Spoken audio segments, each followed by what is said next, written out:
Hello everyone, welcome to Math 115, College Algebra.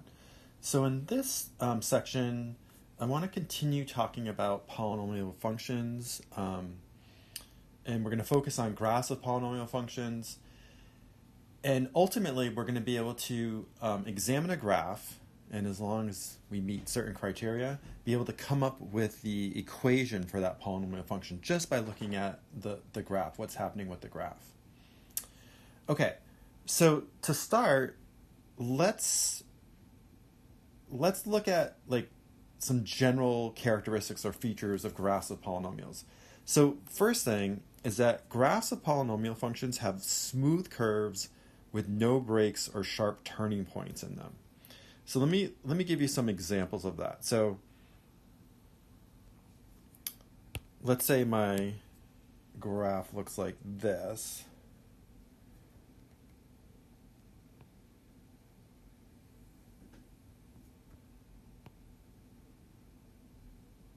That could be the graph of a polynomial function, right? Where it's very smooth, there's no sharp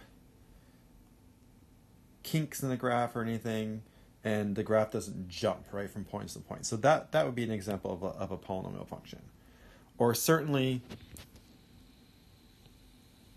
this is our usual quadratic, right, our parabola here. That's an example of a polynomial function. Okay, now what wouldn't be? What if we had something like this?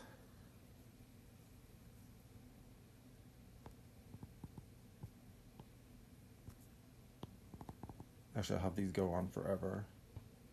This is not a polynomial. Why not? Because I have these like sharp turning points here, right? These like kinks in the graph where the slope jumps from negative to positive, right? It's not smooth at all there. So that would not be a polynomial.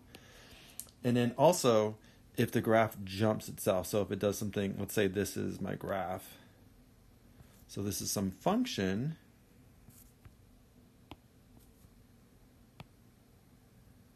I'll make it filled in there and then say linear. That would not be a polynomial, right? Why not? Because there's a jump here, right? At this particular input. It only has one output, but the graph jumps, so it's not smooth. So that would also not be a polynomial function. Okay, next, I want to talk a little bit about the roots or zeros of a polynomial and their multiplicities, something called their multiplicities. So the roots or zeros are basically the x components of the x-intercepts, right? So if you look at this function, so you're given this function, this is a polynomial function. To find the roots or the zeros, it's the same as if we're finding the x-intercepts because they're just the x components of the x-intercepts. So how do you do that? You basically set, I'll do this in black. You basically set the function equal to 0 and you solve for x. Right, that's how we found the x-intercepts, and then remember the x-intercepts were actually points where it was the x value comma 0, the x value comma 0. In this case, we're just finding the x value. That's what the roots are or the zeros are. They're just what x value makes the function equal to 0, right? That's why they're called zeros. So if we do that in this case, right, if I set this whole thing equal to 0,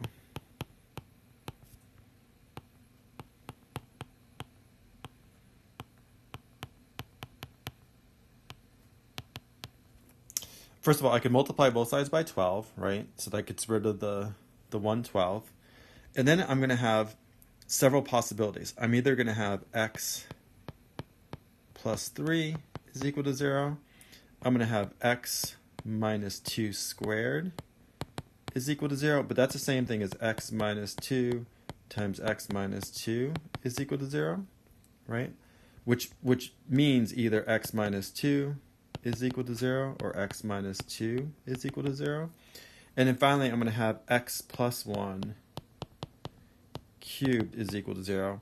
But that means x plus 1 times x plus 1 times x plus 1 is equal to 0, which means either of them could equal 0, right? X plus 1 equals 0, x plus 1 equals 0, x plus 1 equals 0. So notice, in this first case, if I subtract 3, I'm going to get x is equal to negative 3. And there's just, so that's my 0, right? That's my root. It's also the x component of the x-intercept. And because there's only one of them, we say there's a multiplicity of 1 in that case.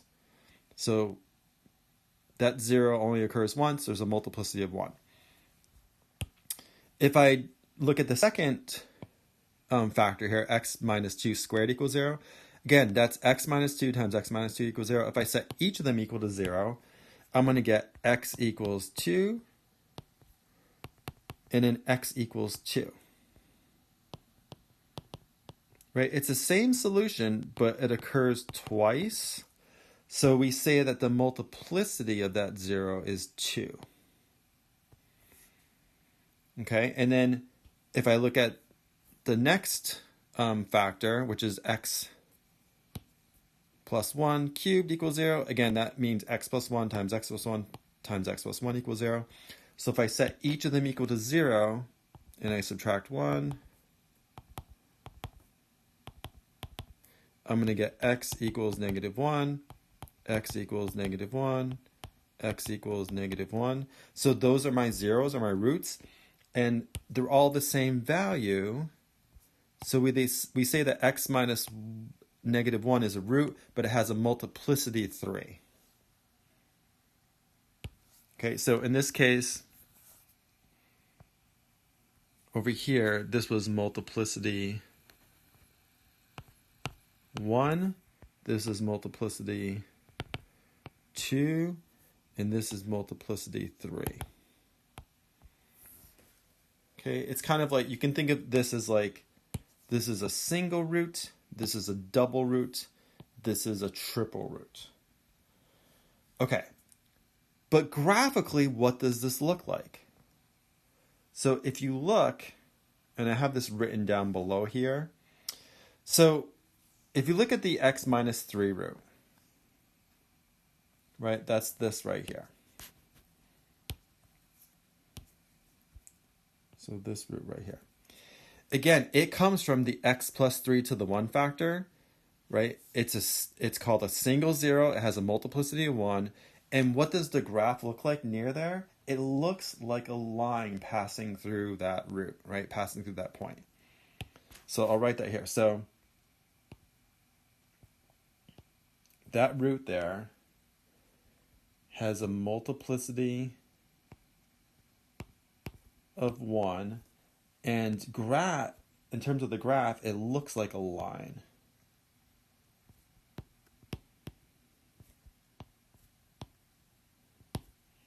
Passing through.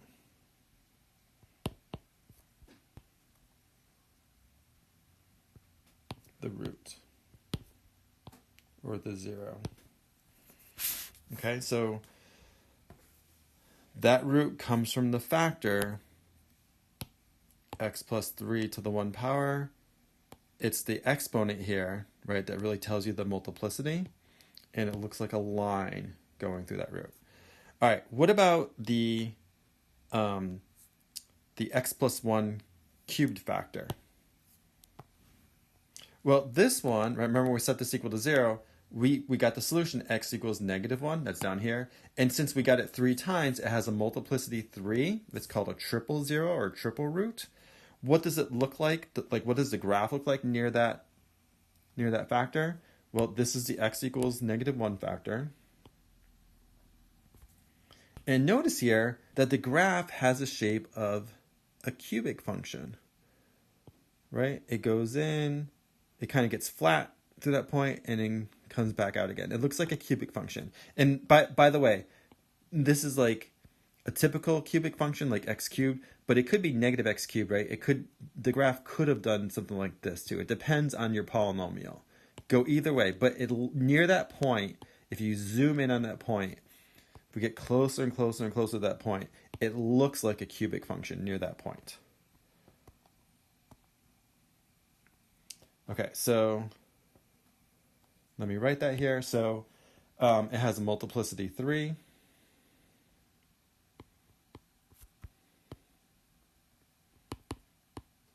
And it looks like a cubic function near root.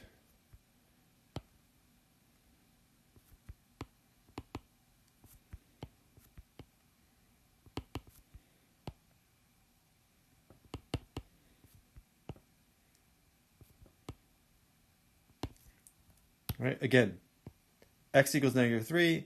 This was a multiplicity 1, right? It was a single root, and it looked like a linear function. It looked like a line going to that point. Here I have multiplicity 3, and near the root, the graph looks like a cubic function.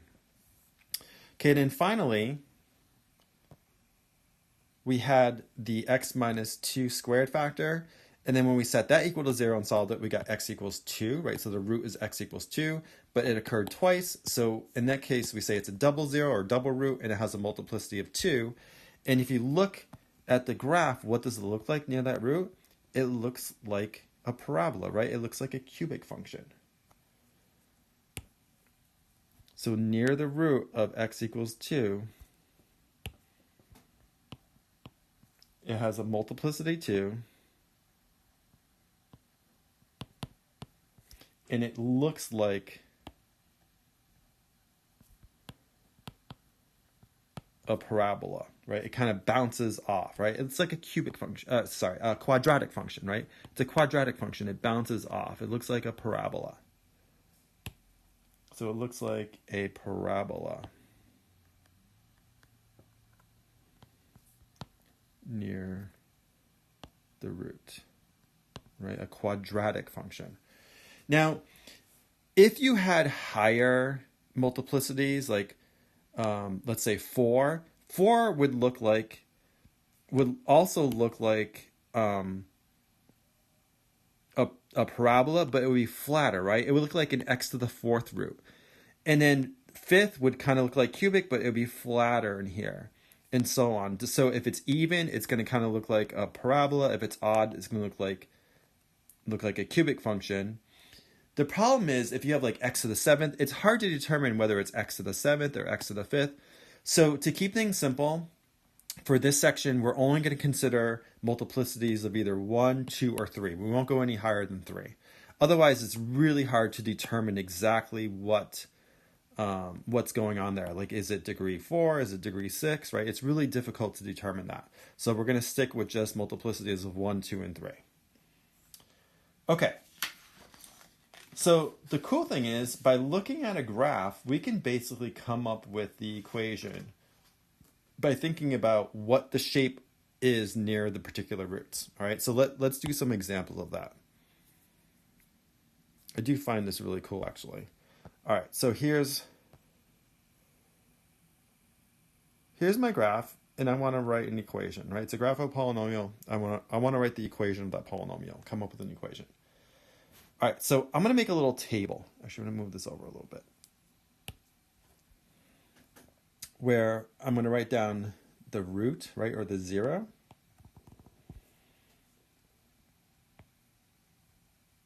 It's the same thing as the root. It's the same thing as the x component of the x-intercept. And then by looking at the graph, I'll figure out what the multiplicity is. So this is the multiplicity, the second column. And then by knowing the root and the multiplicity, we'll figure out what factor it must have come from. Okay? So first, if you look at this graph, it looks like it has 3 zeros, right? It has a 0 here, x equals -4. So x equals -4. Because it looks like a parabola near there, right? A quadratic function, it must be a double root, right? It must have multiplicity 2. So the multiplicity is 2. And then what factor must it have come from? Well, if the 0 is x equals -4, it must have come from the factor x equals +4, right? Because if I set that equal to 0, I'm going to get x equals -4. So the factor must have been x plus 4. And since the multiplicity is 2, that means the exponent is a 2 here. So it's x plus 4 squared. It must have been the factor that it came from. Then I look at my next zero, or next root, x equals 1.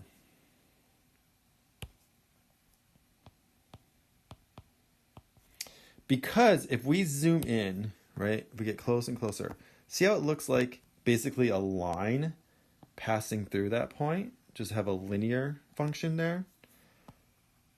So therefore, we know since it looks like a line near that root, that the multiplicity is going to be just 1. And what's the factor it must have come from? It must have come from x minus 1 to what power? Well, since the multiplicity is 1, it's to the 1 power. We usually don't write the 1 there, but for now, I'll just write it to remind you that the exponent gives you the multiplicity, right? So if we had set this equal to 0, we would have found x equals 1, and we'd have just got one root. Okay, and then finally, the other 0, or other root, is x equals 2. It also looks like a line passing through, so that has multiplicity 1. Therefore, the factor must have been x minus 2, right, to the 1 power. Okay. What else do we know? There's another little piece of information from this graph we can get. We definitely know the y-intercept, right? See what the y-intercept is 0, negative 2.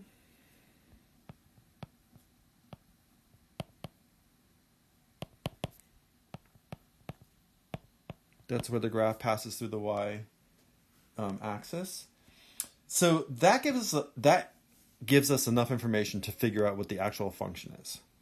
So we're going to write this down. So in general,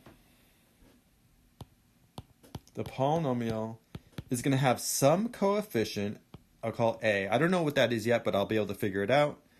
And then I have all the factors, right? One factor is x plus 4 squared.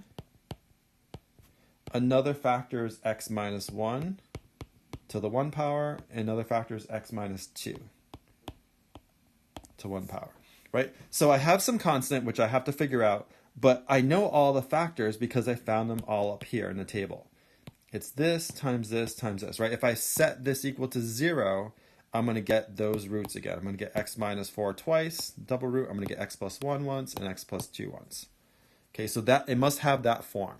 So the only thing we have left to do is figure out what a is.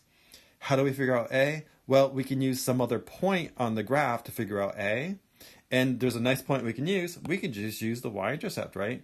We know that when x is 0, the output had better be negative 2. F of x had better be negative 2. Okay, so what I can do now is when the output is negative 2, x is 0. This is going to allow me to solve for a.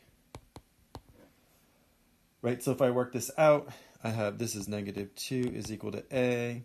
4 squared is 16 times 0 minus 1 is negative 1. 0 minus 2 is negative 2. So that's going to be positive 2 times is 32, I guess. So I have negative 2 equals positive 32a. And then if I divide by positive 32, I'm going to get a is equal to negative, and I can simplify that, right? 2 goes into 2 once, 2 goes into 32 16 times. So it looks like a is negative 1/16. So what's my final answer? Well, this polynomial must have had the equation f of x equals a, negative 1/16, times x plus 4 squared times x minus 1 to the 1 times x minus 2 to the 1. So that is the equation of the polynomial. So that's very cool, right? You could, just by looking at the graph, you can figure out what the equation is. Okay, we can also do this in terms of, if they give us some information in terms of words, we can also figure this out, right? So this next example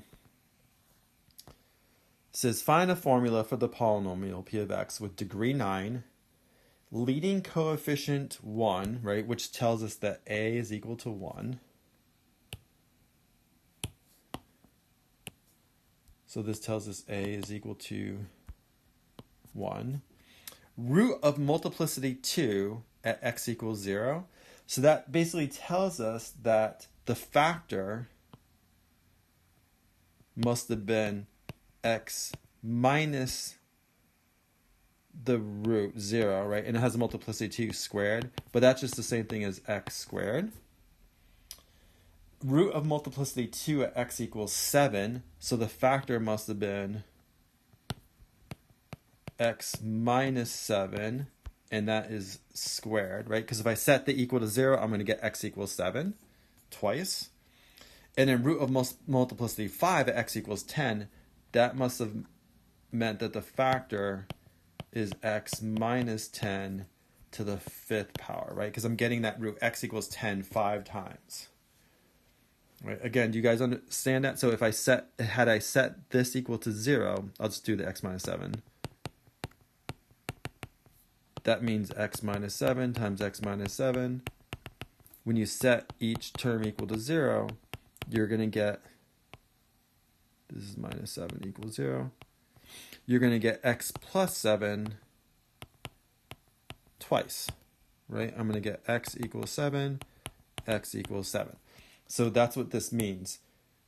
Root of multiplicity 2 at x equals 7, right? So the factor must have been x minus 7 squared. Right, so the factor, you always just like reverse the sign here of the root itself. Okay, and actually that's enough information, right, to figure it out, because remember the polynomial is going to have the form a, and then it has these factors in it, right? It's going to have x squared, then it's going to have x minus 7 squared, and then x minus 10 to the 5th. Now, sometimes we have to use another point, like the y-intercept, to figure out a. In this case, they tell us the leading coefficient, which is the a, is a 1. So my final answer is just going to be p of x equals 1 times, usually don't write parentheses around x squared, x minus 7 squared, x minus 10 to the 5th. And then usually we don't even write the 1, right? If it's a 1, I can just write this as x squared, x minus 7 squared, x minus 10 to the 5th. So that would be the equation that satisfies all these conditions here. Okay, let's see if we can go the other way. Let's see if we can draw a graph. Normally you'd want to do this using decimals, but let's see if we can get sort of the general shape of the graph by looking at the equation.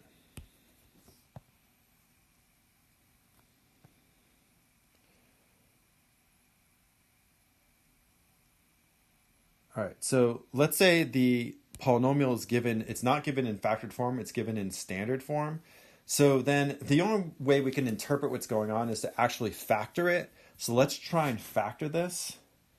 Well, I can certainly pull out the greatest common factor, which is x squared to begin with, right? So I can write this as g of x is equal to x squared, and then I have x to the 4th minus 3x squared plus 2, right, left. Now, this is definitely not a quadratic, but this is a fourth order equation, but it's quadratic in form, right? Remember we spent some time, I think it was section 2.6, where we had equations that were quadratic in form, and we solved them by doing a u substitution. We said, oh, let u equal x squared. Then I can write this as, at least this term, let me focus just on this term right here. I can write this as u squared, because x squared squared means x to the 4th, minus 3u plus 2. And that's definitely factorable, right? That's going to be u times u, and then I want two things to multiply, give me a positive 2, added give me a negative 3. So I guess negative 2 and negative 1 will work. Okay, so one solution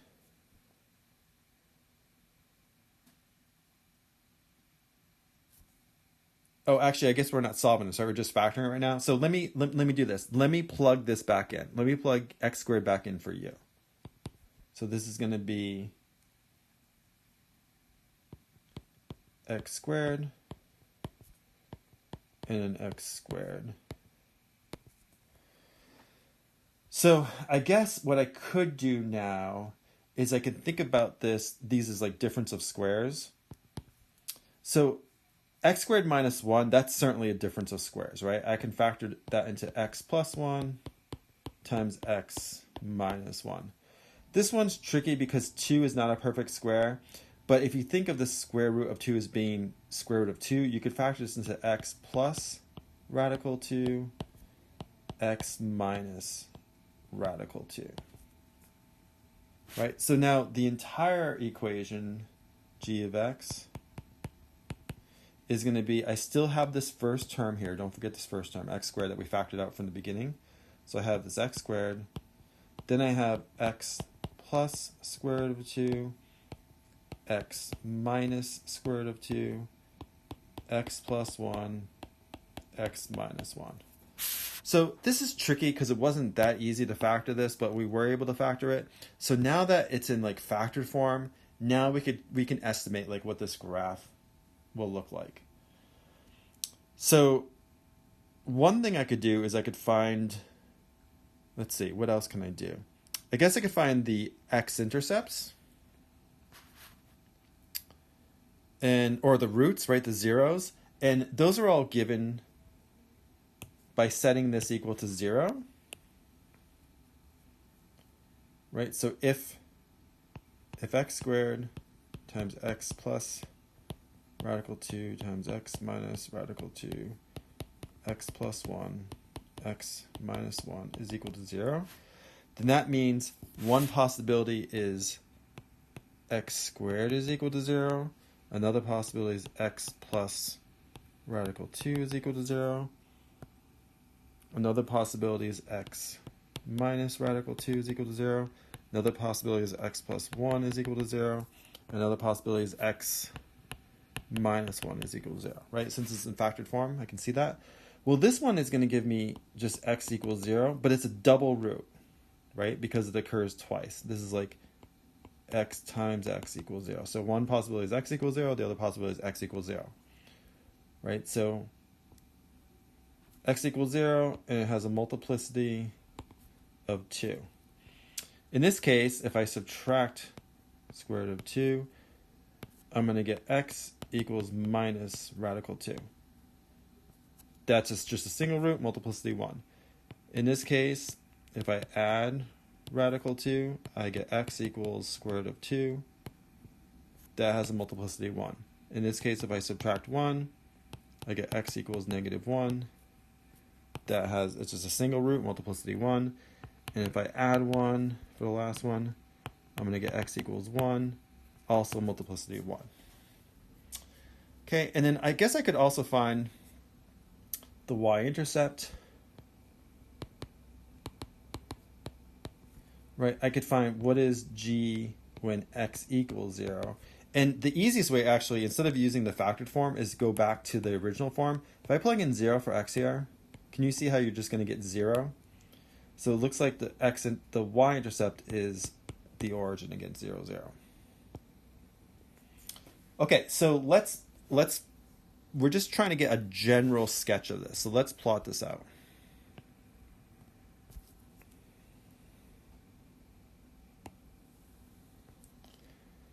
So we know there's a root at 0, and it's a double root, right? So somehow it has to look like a parabola near there. There's a root at plus and minus 1. And there's also a root at plus or minus radical 2. What is radical 2? Maybe 1.41 or something? Somewhere in here, I guess. I think it's like 1.4 or something, and then negative 1.4 or something. Right, so this is radical 2. This is 0. This is minus radical 2. And we also have roots at 1 and negative 1, right? Here and here. Okay. I don't know right now exactly like what the shape is going to be through here, but I can get some help by looking at the end behavior. Right? So what is the end behavior? Well, the end behavior only depends on the highest power. See how it's the leading exponent, right? Or the leading term, I should say, determines the end behavior. See how the leading term is x to the 6th? which is going to look like this.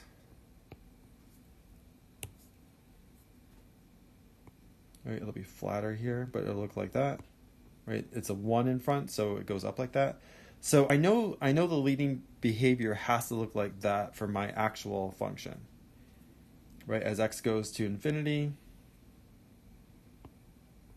I'll do the other one first. As x goes to negative infinity, my g of x must go to infinity. And as x goes to positive infinity, it also goes to positive infinity. Okay, so knowing that, and that these are all single roots except this one is a double. Right, it has multiplicity 2. All the other ones have multiplicity 1. That means it has to look like a parabola near there. So if you think about it, the only way that you can get this is something like this, right? It's got to go to positive infinity, like that. It has to look like a line going through there, but it must like turn somehow, right?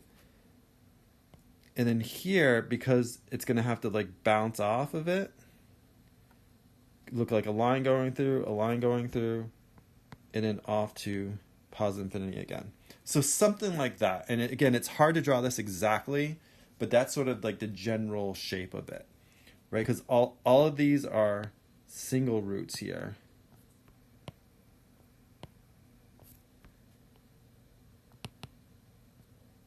Right, multiplicity 1.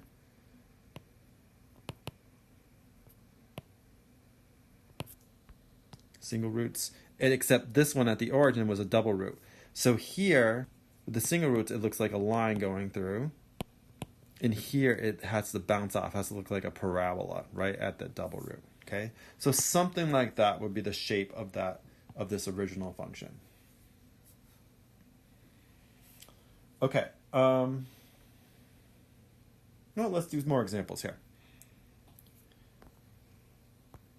In this case, we're told the polynomial of degree 3, p of x, has a root of multiplicity 2 at x equals 5, and a root of multiplicity 1 at x equals negative 4.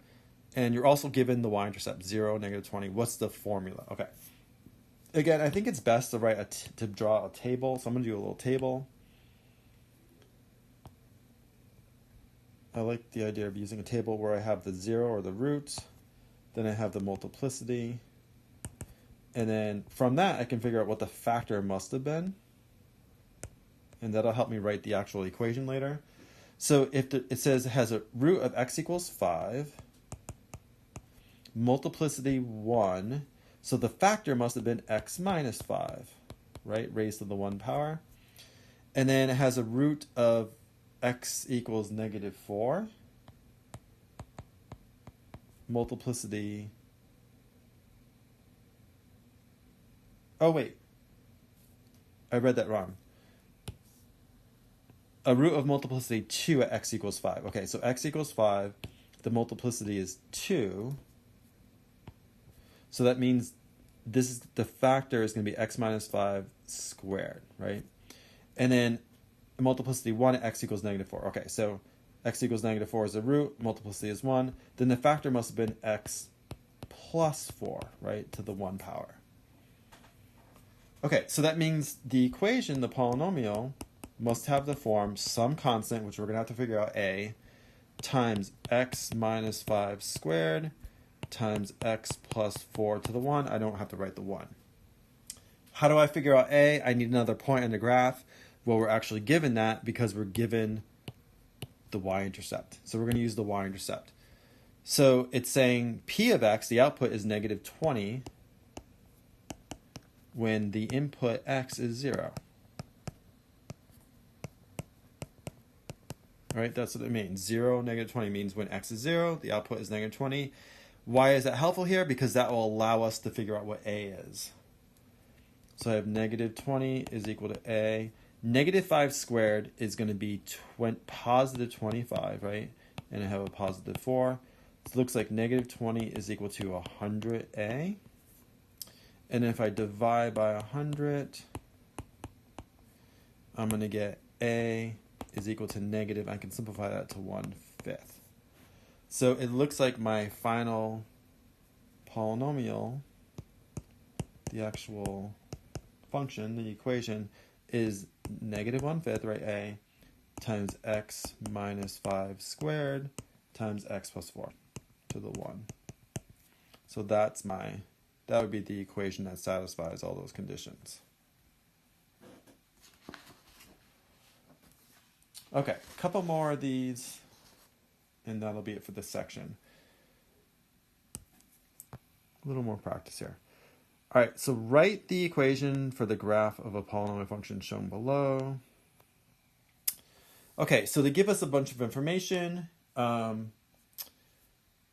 me write a little table here again to organize everything. So I want the root, right, or the 0, the multiplicity, and then the factor that it must have come from. Okay, so if we look at the graph here, well, I have two roots, right? I have a root here. It looks at, so it's given negative 1.5 and 0 right there. And because it looks like a line going through, the multiplicity is a 1, right? Then I have another root at 2, 0, and because it looks like a parabola bouncing off of it, the multiplicity is 2. So this is just a single root here, and this is a double root here. Okay, so in the table I can say x equals, I'll do it in black again, x equals negative 1.5 is the root. By the way, you could write that as x equals negative 3/2, right, as a fraction. The multiplicity is 1. Why? Because it looks like a line going through that. So that means the factor must have been x plus 1.5 or x plus 3/2. Okay? Or you could write this as 2x plus 3. That will also work. Why? Because if this is a factor,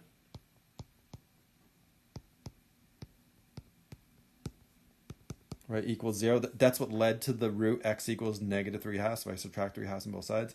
If I multiply both sides by 2, I can also write this as 2x plus, and then 2 times 3/2 is 3 equals, and 2 times 0 is still 0. So this is another way of writing the factor. It doesn't matter. It'll give us the same equation. It's just going to change what the value of a is, but ultimately it'll be exactly the same equation still.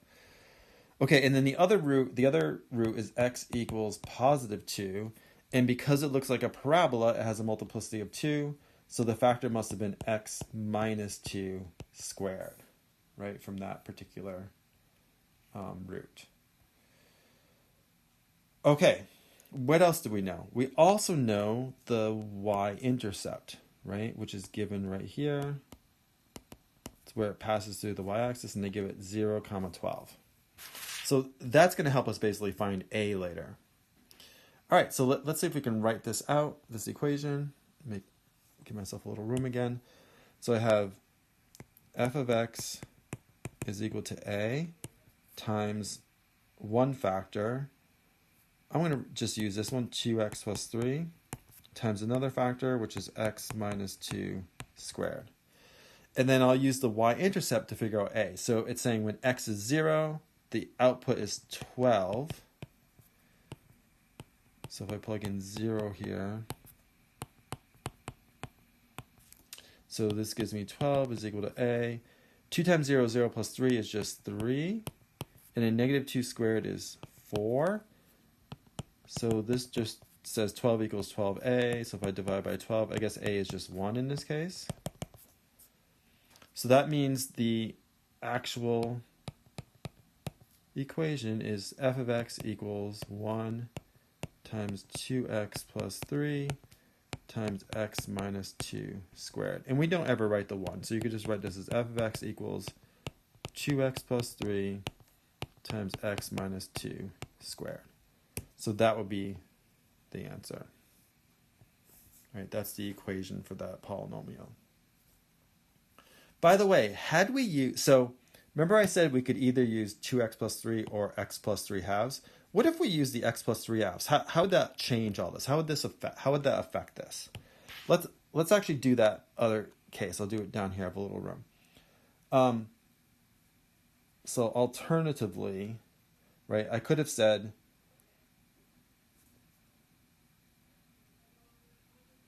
I'll say also, I could have said f of x equals a times x plus 3 halves, right? That was my first root, or my first factor, and then x minus 2 squared. And then if I try to solve for a, right, I plug in, again, 12 is the output, 0 is the input. Here I'm going to get 12 is equal to a, and I have 3 halves times negative 2 squared is 4. And if you work that out, this is 12 equals 3 halves times 4 is 6, right? This is 6a. And if I divide by 6, I'm going to get a is equal to 2. We're like, oh, that's different. It was 1 last time. Now it's 2. But notice, so if I plug into the final equation here, f of x equals 2 times x plus 3. Let me write that clearly. 3 halves times x minus 2 squared. This is exactly the same as what we just got over here. This is the same as this. Why? Because look at, if I distributed in the 2 here, if I multiplied the 2, what would I get? I would get f of x is equal to 2x plus 2 times 3 halves is 3. And then I still have x minus 2 squared, right? And that's exactly the same as what we came up over here. So it doesn't matter whether we write that term as x plus 3 halves or 2x plus 3. It doesn't matter. It just, either in one case we're going to get a is 1, the other case a is 2. But if you work it out, they end up being exactly the same. This equation is exactly the same as this, right? Once I distribute it into 2. So these are the same. So either one's fine. Okay, one more example.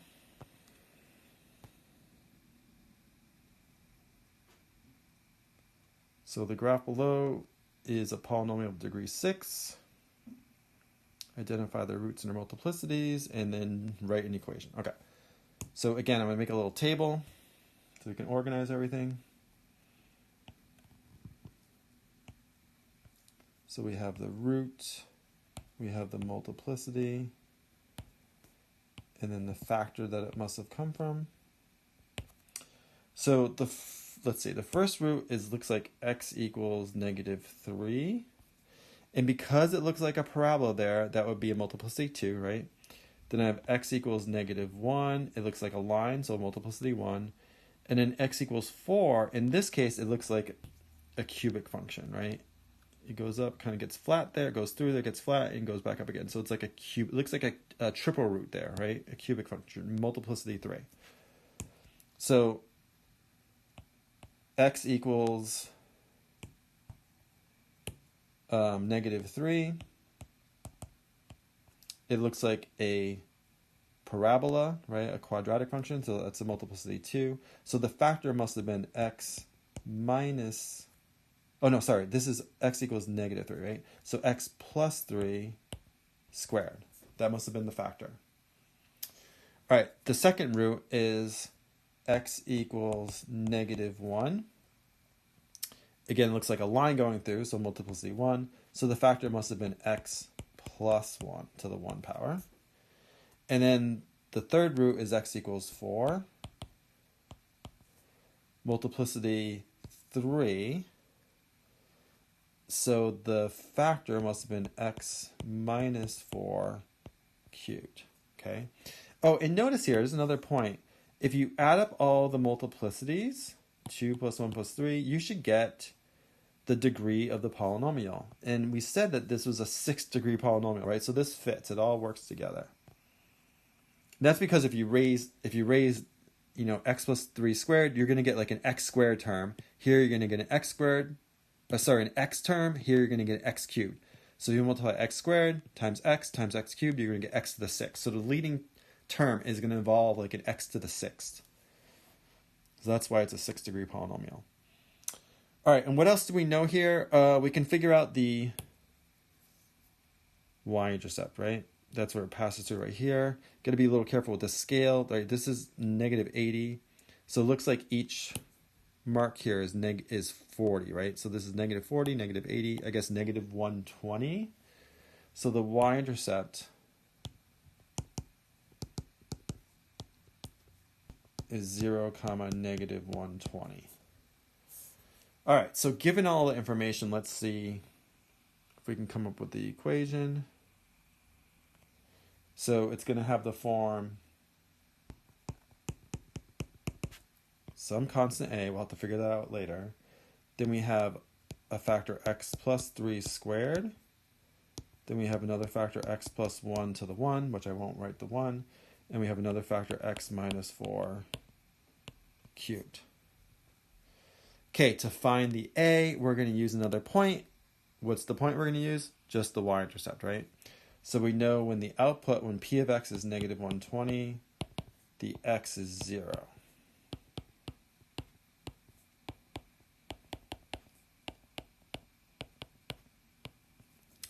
All right, so then I'm going to do a little math here. 0 plus 3 is 3. 3 squared is 9. 0 plus 1 is 1, so that's just 1. And then -4 cubed is -4 times -4 times -4, which is -64. So if I have -120 is equal to a. And if I multiply 9 times 1 times -64, I'm going to get -576. So to solve for a, I need to divide by -576.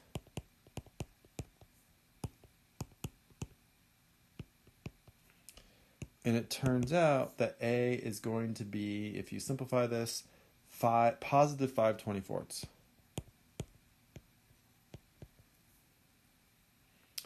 Okay, so then we can write our answer, right? So p of x must have been positive 5/24 times x plus 3 squared times x plus 1 times x minus 4 cubed.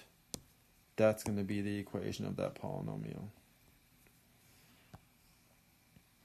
By the way, if we look at end behavior, let's look at end behavior for a second.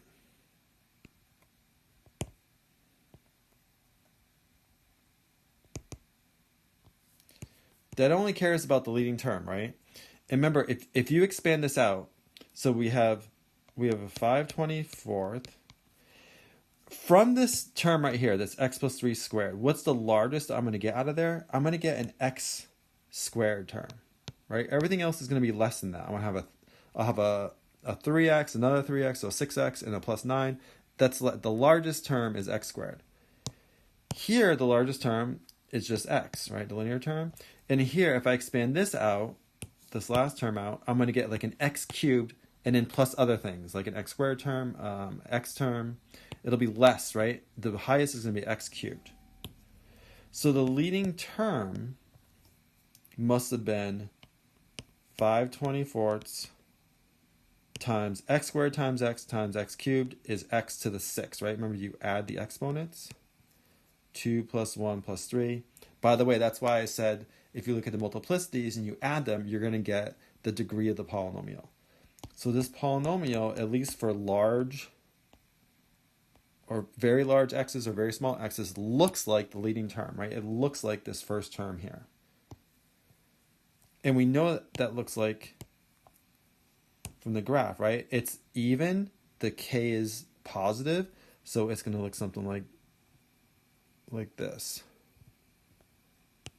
right? So I know that as x goes to minus infinity, the polynomial goes to infinity, and as x goes to positive infinity, the polynomial goes to positive infinity again. right? As x gets really small, it goes to positive infinity. As x gets large, it goes to positive infinity. And we have the actual graph, so let's see if it actually matches this.